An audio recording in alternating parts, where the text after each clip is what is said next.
Prima di venire in terapia da me, che cosa avete fatto per risanare la coppia? Ah, beh, dottore, guarda, io ho provato tutti, sai quanti colleghi abbiamo visto? Psicologi, psicoterapeuti, terapisti di coppia, massaggini, agopunturi, preti, perfino un veterinario che portato, non ha mai capito niente nessuno. No, abbiamo visto un sacco di gente che ne ha dai consigli più strani, più disparati, dirò anche più disperati. Tipo, uno ti ha detto, per recuperare il vostro rapporto dovete fare il scambio di coppia.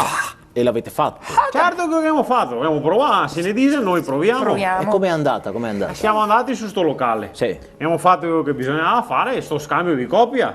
Ma a fine della serata mi ha gadato in Rio. E ora che scambio è? Niente, se te niente, no, non è scambio. E un altro suo collega illuminato ne ha detto provate a fare cose più estreme, ne ha detto fate rafting. Ecco, vede, questa è una bella esperienza, no? Com'è andata? Com'è andata? E che presente ora Sì, rafting, certo cosa che che sì. in pratica ti metti un cima, un gommone e ti butta sopra il brenta. Sì. Obiettivo arrivare vivi alla fine. Sai come che è andata a finire? L'istruttore dopo 5 minuti si è buttato in acqua. Negare le sue sponte.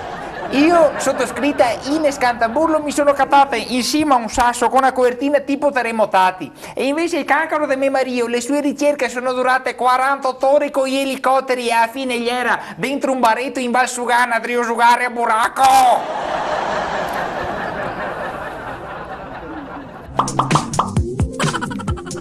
Allora, Luisa Pironi, italo-americana, qui per il posto all'ufficio all'estero. Sì.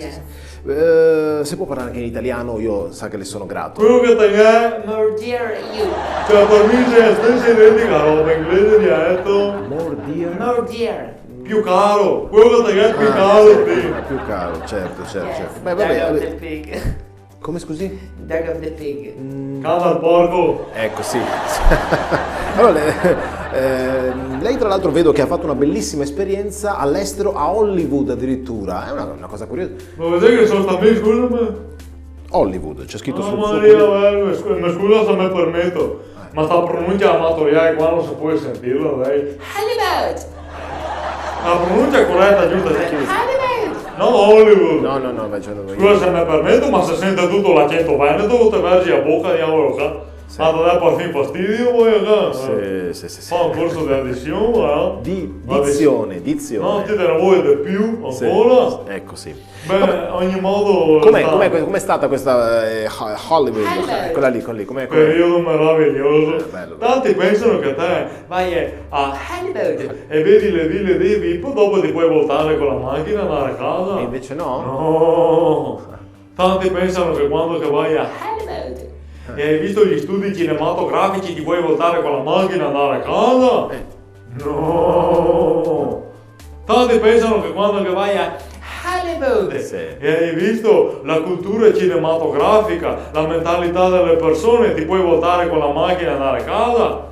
No. Hollywood. È molto di più, è un luogo che esiste perché esistono i sogni delle persone. E a chi che mi domanda, Luisa, ma è vero che te sei stata a Hollywood. Io dico no, io ho capito Hollywood. Bellissimo. Quanto tempo ci sei stata?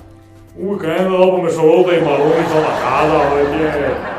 Dopo che hai visto queste 4 ville di ripe scritte in cima alla montagna, te puoi voltarti con la macchina e andare a casa. Hi. Hi. Oggi.